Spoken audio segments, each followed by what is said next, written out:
কেন হতে পারবে না আসলে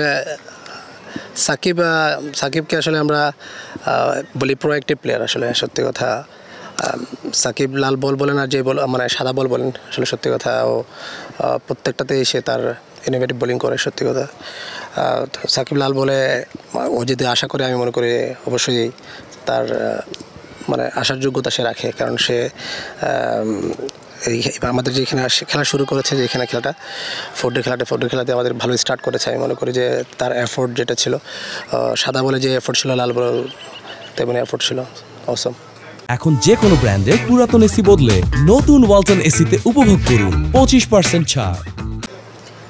নাসুম আসলে অনেক দিন ধরেই ফার্স্ট ক্লাস ক্রিকেটটা খেলছে কিন্তু এখনও তার টেস্ট ডেবিউটা হয়নি। আমরা দেখেছি যে সাদা বলে নাসুম আসলে পরীক্ষিত একজন স্পিনার, তো লাল বলেও আজকে 4 উইকেট নিয়েছে দলের সর্বোচ্চ। নাসুমকে আসলে কী হয়ে যাচ্ছে? দেখেন নাসুম গুড এক্সপিরিয়েন্স বোলার এখন সত্যি কথা ফর ইন্টারন্যাশনাল, আর আপনি যদি ডোমেস্টিক বলেন আর ও সবসময় ফার্স্ট ক্লাস খেলতে চায় আর আমি মনে করি যে ফার্স্ট ক্লাসের one of the best bowler Nasum Ahmed. সে তার টেস্ট ডেবিউ হয় না হবে হয়তো বা সামনে আগামীতে, বাট আমি আশা করি যে নাসুম শুধু ওয়ানডে T20 খেলবে না, সে টেস্ট ক্যাটাগরির বোলার এবং টেস্ট খেলার মতো সে প্লেয়ার।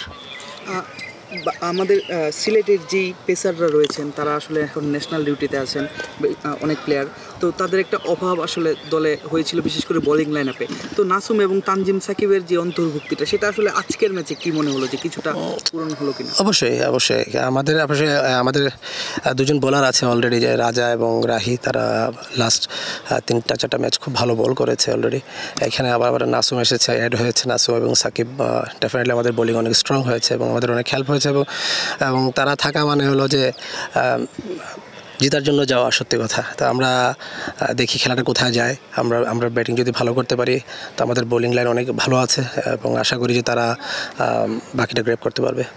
জাকির হাসানের কথা যদি বলি একটু, আপনি তার খুব কাছ থেকে দেখছেন, জাতীয় দলের বাইরে আছেন অনেকদিন ধরে, আসলে তার সমস্যাটা কি বা তিনি খুব প্রেশারে খেলছেন নাকি মানে জাতীয় দলে ফিরতেই হবে এমন কোনো চাপ আছে কিনা? হতে পারে এটা তার প্রেশার ফিল হতেই পারে যে আমার ভালো খেলতেই হবে, টেস্ট টিমে যেতে হবে, হয়তো বা এই প্রেশারে তাকে ব্যাকআপ করছে না সত্যি কথা।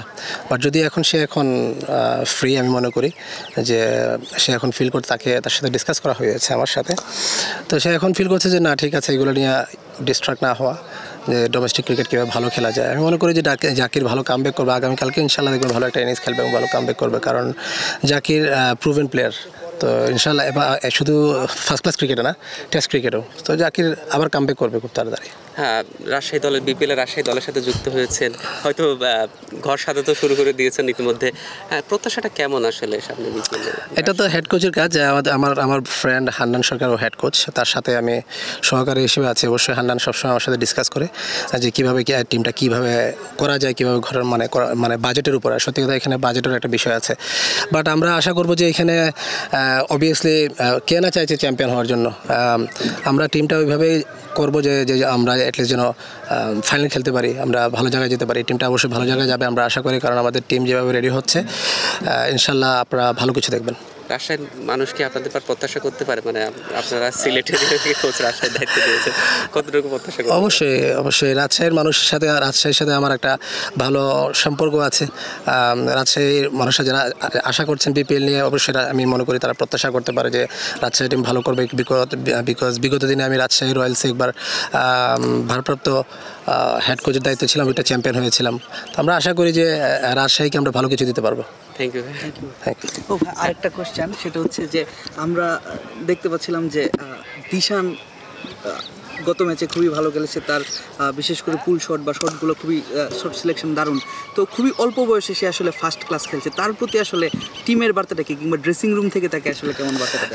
দেখেন ড্রেসিং রুমে যারা সিনিয়র প্লেয়াররা আছে আসলে সত্যি কথা তারা বাংলাদেশের সবাই জানে যে সিলেটের ড্রেসিং রুম মানে অসাধারণ, এবং প্রত্যেকটা ছেলেরা হেল্পফুল আমি মনে করি। এবং দিশানকে কখনো মানে প্রেশার দেওয়া এখানে হয় না, ওকে বলা হয় যে ওর মতো ফ্রি ক্রিকেট খেলার জন্য। বাট আমার তরফ থেকে অলওয়েজ থাকে যে প্লে ইউর অন গেম, ও যেটা পারে, যেটা তার স্ট্রং জোন, ওইটা দিয়ে খেলার জন্য। এবং সে ফ্রি ক্রিকেট খেলা আমি মনে করি যে ভালো খেলবে আগামীতে। জাস্ট একটা ম্যাচ তো খেলেছে, এখন দেখা যাক বাকিটা কী করে।